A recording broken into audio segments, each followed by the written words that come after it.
dia, boa tarde, boa noite, dependendo do horário que você esteja vendo esse vídeo. Dando prosseguimento à leitura da coleção Fonte Viva, vamos fazer hoje a leitura da mensagem Mediunidade do livro Caminho, Verdade e Vida. E diz assim: E nos últimos dias acontecerá, diz o Senhor, que do meu Espírito derramarei sobre toda a carne. Os vossos filhos e as vossas filhas profetizarão, vossos mancebos terão visões, e os vossos velhos sonharão sonhos. Atos, capítulo 2, versículo 17. No dia de Pentecostes, Jerusalém estava repleta de forasteiros, filhos da Mesopotâmia, da Frígia, da Líbia, do Egito, cretenses, árabes, partos e romanos se aglomeravam na praça extensa. Quando os discípulos humildes do Nazareno anunciaram a boa nova, atendendo a cada grupo da multidão em seu idioma particular. Uma onda de surpresa e de alegria invadiu o espírito geral. Não faltaram os céticos no divino concerto, atribuindo à loucura, à embriaguez, a revelação observada. Simão Pedro destaca-se, esclarece que se trata da luz prometida pelos céus à escuridão da carne. Desde esse dia, as claridades do Pentecostes jorraram sobre o mundo incessantemente. Até aí, os discípulos eram frágeis e indecisos, mas, dessa hora em diante, quebram as influências do meio, curam os doentes, levantam espíritos dos infortunados, falam aos reis da terra em nome do Senhor. O poder de Jesus se lhes comunicará às energias reduzidas.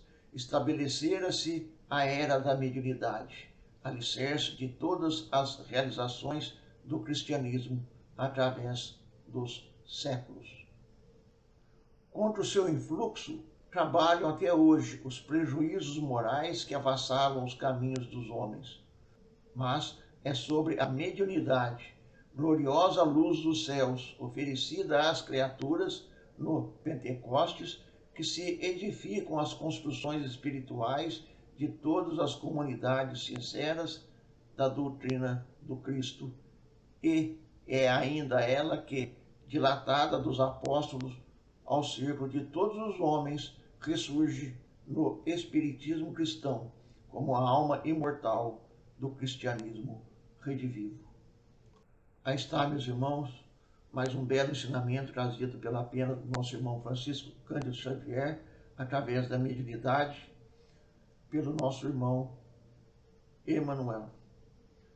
O caminho que nós escolhemos, invariavelmente, nos leva a um objetivo. Aí nós olhamos para frente, quando vamos nos aproximando do ponto final da nossa jornada, nós olhamos para trás e olhamos e vemos tudo o que fizemos. Às vezes não. Às vezes estamos tão embevecidos, tão presos às circunstâncias que vivemos, que não prestamos atenção naquilo que aconteceu em nossa jornada. Diante de nós, sempre há dois caminhos a serem escolhidos: o bem e o mal.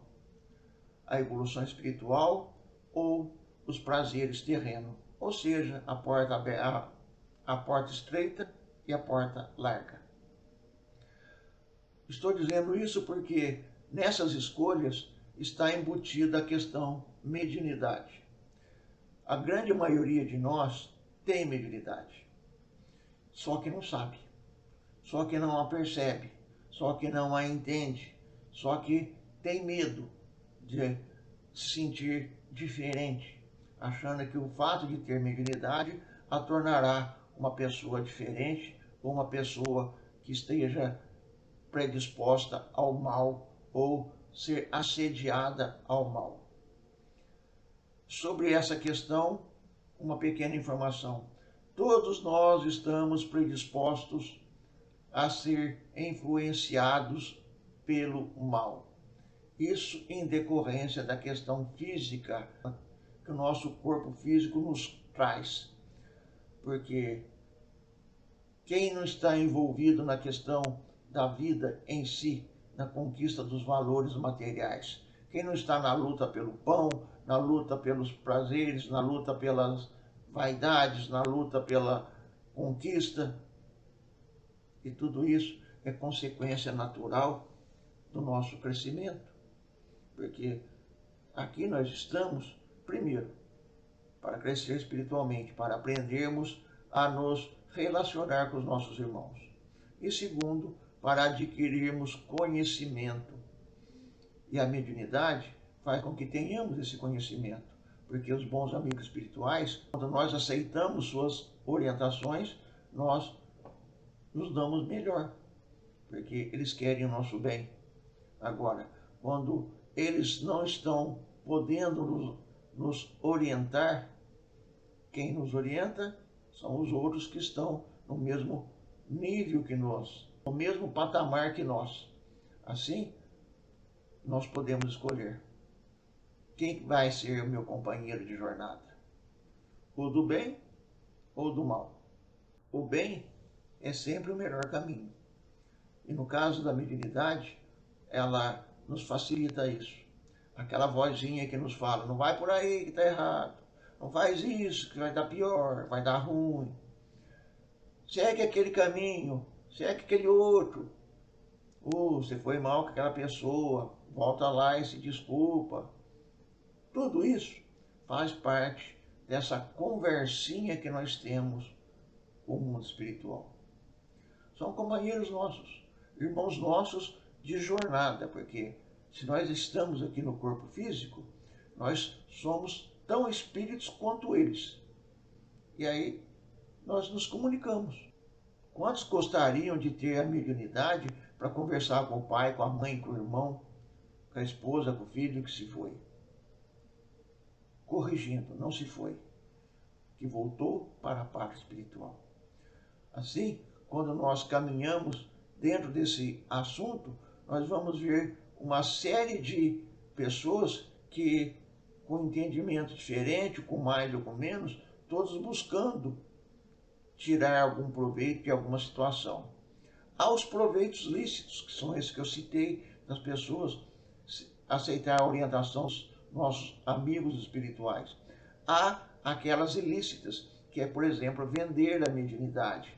Tipo, vamos salvar seu casamento, trazer sua esposa de volta, trazer seu namorado de volta, vamos prender fulano, vamos prender cicano na barra da tua saia, na coisa. Infelizmente tem essas coisas todas.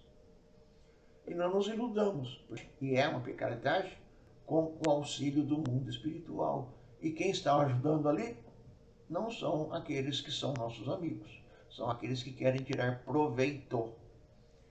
E todo proveito tirado da mediunidade vai trazer consequências para aquele que está explorando ela de forma errada. Porque a mediunidade, como nossos irmãos, os discípulos, fizeram naquela época, é para orientar, esclarecer, socorrer, amparar a todos aqueles que se encontram ao nosso redor. Sem isso, nós não caminhamos, nós não evoluímos. Nós não evoluímos. É necessário que nós possamos aprender. E a mediunidade é uma ferramenta para o nosso aprendizado. Quanto mais nós aprendemos, mais nós crescemos. Agora, tem gente que não gosta de aprender porque diz que o conhecimento traz dor e sofrimento. De uma certa forma é verdade, porque quando nós aprendemos a nos conhecer e ver o quão atrasado nós estamos, nós ficamos até perplexos, porque deveríamos estar muito adiante, muito à frente do que estamos. Mas, felizmente para nós, Deus, em sua infinita bondade, nos concede muitas oportunidades para que nós possamos corrigir os nossos defeitos, as nossas falhas, e a partir daí nos melhorarmos e mudarmos o nosso patamar evolutivo. Porque é assim que funciona. meritocracia. Ninguém evolui sem merecer. Não adianta essa de querer ter um padrinho, um QI, ou seja, quem indica, como acontece por aqui, porque não vai funcionar por lá. Nós vamos ter aquilo que merecemos. E nós também podemos usar essa mediunidade para melhorar o círculo ao nosso redor. Ou seja, todos os nossos familiares, todos os nossos amigos, todos aqueles que têm contato conosco, através de boas palavras, boas ações, bons sentimentos. É como um lago sereno em que jogamos uma pedra lá no meio e essa pedra, ao cair, provoque ondas que vêm até a margem. E essa onda bate na margem e retorna ao centro. Pode-se fazer essa experiência numa bacia com água também. E aí, essas ondas que retornam são as que voltam para nós, porque nós somos o efeito da pedra. Nós provocamos essas ondas atingem todos ao nosso redor. Se são sentimentos bons, todos vão receber este sentimento. Se são sentimentos maus, também serão todos atingidos pelos nossos sentimentos maus. E tudo isso gera consequência. Um gera consequências boas e o outro gera consequências más. A escolha é sempre nossa. Então, utilizemos a mediunidade que todos nós temos, em maior ou menor grau, mais aflorada ou menos aflorada. Se a temos aflorada, eduquemo-as para que possamos ter uma ferramenta mais afiada, mais bem preparada, mais pronta para o seu uso. Se não temos essa ferramenta afiada, procuremos compreender e entender o que significa. Porque não é um bicho de sete cabeças, não. É uma coisa simples e que muitos trocam o nome dela por percepção extrasensorial. Bonito, né? Mas, no fundo, é a mesma mediunidade.